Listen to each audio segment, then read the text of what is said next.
미영씨, 오후에 간식으로 붕어빵 하나 드시고 저녁엔 또 치즈 듬뿍 올라간 피자 시켜 드셨죠? 건강에 안 좋다고 하고 살도 찌고 해서 피하고 싶지만 주위에 너무 흔하고 맛있기까지 해서 자꾸 먹게 되는 것이 밀가루 음식이죠. 그러면 이 밀가루는 인체에 안 좋은 영향만 줄까요?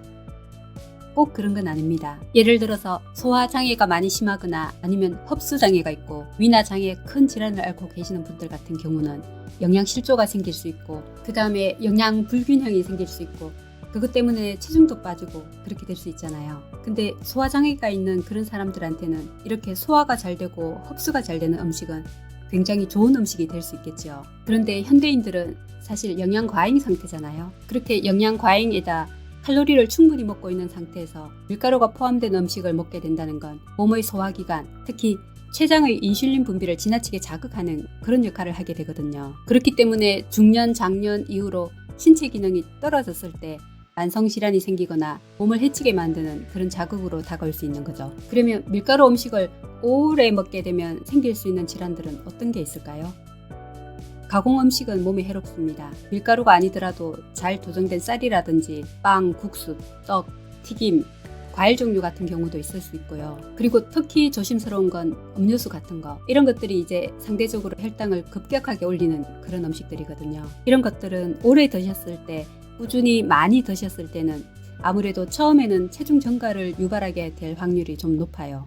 체내 고인슐린 혈증을 유발하게 되고 밀가루가 가지고 있는 칼로리가 생각보다는 높기 때문에 체중 증가의 원인이 되고요. 다음에 두 번째로 우리가 생각해 볼 것은 그렇게 체중 증가가 되면 상대적으로 인슐린에 대한 저항성이 높아지니까 똑같은 양의 인슐린이라도 우리가 효과적으로 혈당을 떨어뜨리거나 안정화하는 데 영향이 있을 수 있으니까 더 췌장 기능이 나빠지게 되고 해서 당뇨병으로 진행하게 되죠.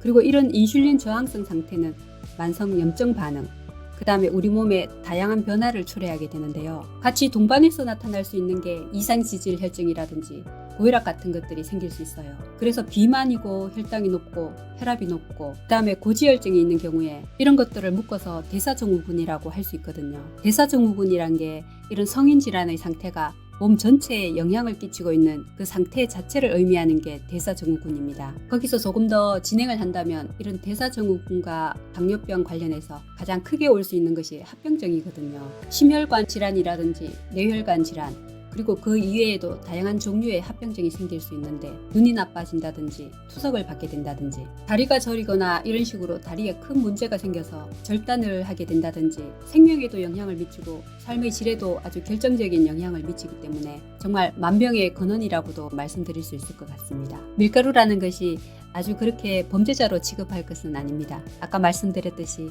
소화장애가 있거나 무슨 일이 있을 때 잘 정제된 탄수화물 같은 경우에 있어서는 영양을 효과적으로 공급할 수 있는 그런 음식들이거든요. 나는 먹으니까 소화 흡수가 잘 되고 먹었을 때 좋던데 이런 느낌을 받으시는 분들도 분명히 있을 겁니다. 근데 그렇게 되면 빨리 먹게 되고 그 다음에 또 많이 먹게 되고 칼로리를 오버해서 과하게 먹게 되고 그렇게 되잖아요. 그러니까 불필요하게 과식을 하게 될 수 있으니까 비만이라든지 여러 대사질환의 원인이 될 수 있습니다. 이 밀가루가 인체에 미치는 영향은 뭘까요?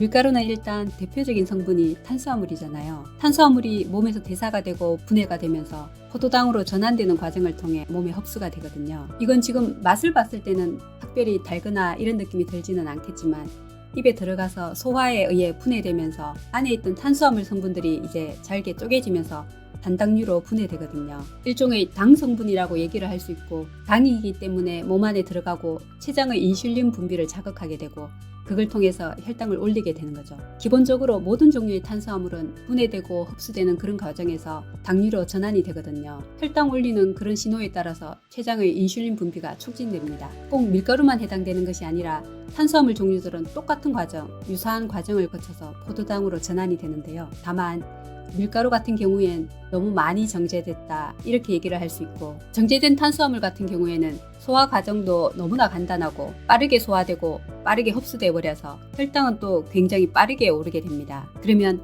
건강한 식습관은 어떻게 하는 게 좋을까요?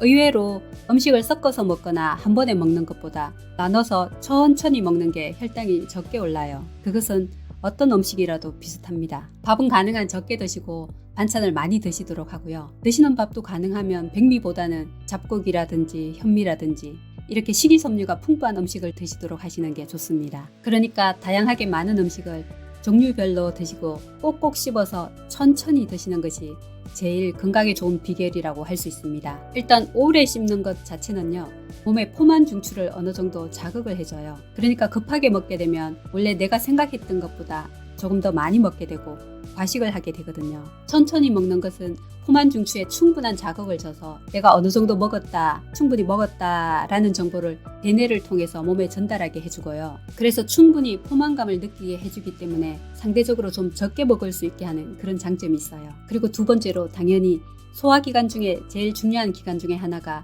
치아라고 생각을 하는데, 꼭꼭 씹어서 먹게 된다면 아무리 소화가 잘 안 되거나 속이 불편한 식품이라 하더라도 그래도 많이 분해가 되어 가지고 위장관으로 넘어가게 되거든요. 그것 자체가 굉장히 좋은 소화제죠. 그러니까 천천히 꼭꼭 씹어서 먹는 것은 그 어떤 소화제보다도 우수한 소화제, 최고의 소화제라고 할 수 있습니다. 그러나 많은 사람들이 빨리 급하게 먹고 소화가 안 돼서 소화제를 찾는 경우가 많지요. 또 가능하면 저녁 식사를 집에서 할 것, 가족들이랑 모일 수 있다면 웃으며 이야기를 나누면서 먹을 것, 그리고 다양한 음식과 집에서 만든 음식을 먹을 것, 인스턴트를 적게 먹을 것, 과다한 당류, 가공식품 같은 것들을 피할 것, 꼭꼭 씹어서 천천히 오래 먹을 것. 이 모두가 어떻게 보면 기본이고 누구나 다 알고 있지만 바쁘다는 이유로 또는 여러 가지 이유로 실천하기는 어려운 부분이잖아요. 하지만 그게 가장 중요한 방법이라고 생각하고 가장 건강에 도움이 되는 방법이 될 수 있습니다. 내일 아침 식사는 천천히 꼭꼭 씹어 드세요.